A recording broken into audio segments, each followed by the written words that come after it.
Ngayong pagbubukas ng PNP recruitment ngayong 2025, sir, ano sir ang may bisang payo mo sa ating mga police applicants? Nang sagon ay tuloy-tuloy yung kanilang pagproseso sa kanilang pag-apply bilang isang police applicant po. Sa mga nangyayari ngayon, lalo na may nababalitaan tayong mga flu o kung ano man, so maging handa tayo yung pangangatawan natin, panatili nating malakas yung pangangatawan natin at mabibigyan naman natin ang pagkakataon lahat ng aplikante. Tayo ay magiging bukas, transparent at magiging fair tayo sa magiging recruitment natin. Ito naman ay parating panuntunan ng Philippine National Police ang mabigyan ng opportunity ang lahat, pantay-pantay ang pagtingin natin sa lahat ng aplikante. Pero syempre higit sa lahat, ang una nating titingnan dito ay yung kanilang pangangatawan ay malusog kasi magdadaan sila ng training. Given na yun na kinukuha natin yung may mga eligibility at yung may mga kaalaman, binibigyan natin ng premium yun. Sila ay magiging serbisyong, magsiservisyo sa publiko. So ina-expect natin na maganda yung qualification ng magiging police natin. So yun lang, maging handa sila kasi siguro within 10 to 15 days magsisimula na yung processing.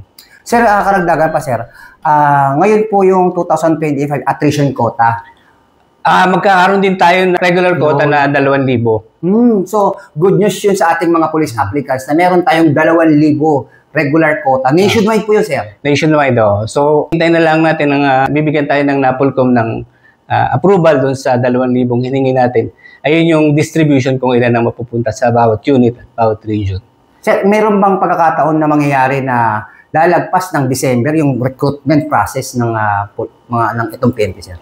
Sa palagay ko, meron pa kaming sapat na panahon. Baka yung extension ay mangyayari lamang kung merong additional na mga bagay-bagay na hindi untoward incident tulad ng mga sakuna o bagyo, ganun. Pero pagka wala naman yun, dire-diretso lang yung recruitment natin.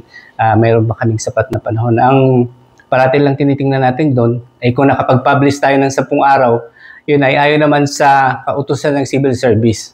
Yung publication, ibig sabihin, maipalam natin sa publiko na magkakaroon ng recruitment. At pagpasok po sa pagpupulis, wala pong bayad. Yun ay nailahad na namin doon sa aming publication nakaraan. Sinasabi namin doon na libre ang pag-apply sa Philippine National Police. Maliban na lamang doon sa mga kukunin yung clearance, pagbabayad kayo sa land bank. Siyempre, pero hindi naman yun para sa Philippine National Police. Kung kukuha kayo ng clearance sa ibang ahensya, sisiguruhin wala kayong kaso, yun ang babayaran ninyo. Pero the rest of application, libre yun. Walang sinisingil ang Philippine National Police. Ang PNP ay magbabayad sa inyo pagka kayo naging police na. So sir, yung height waiver saka age waiver, sir, applicable ngayon sir ngayong attrition o regular quota po?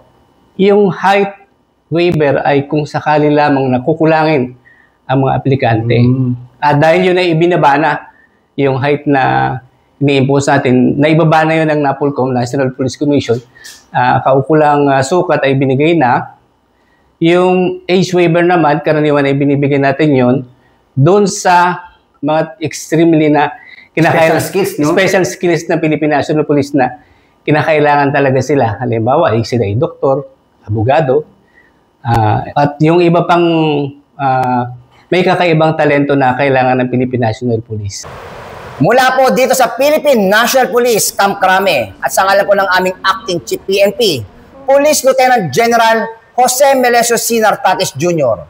Ako po ang inyong Police News Network Correspondent, Police Chief Master Sergeant Mauricio Bonilla Ruiz, kasama si Patrolman Murguia, alagad ng batas, tagataguyod ng Balitang Pulis.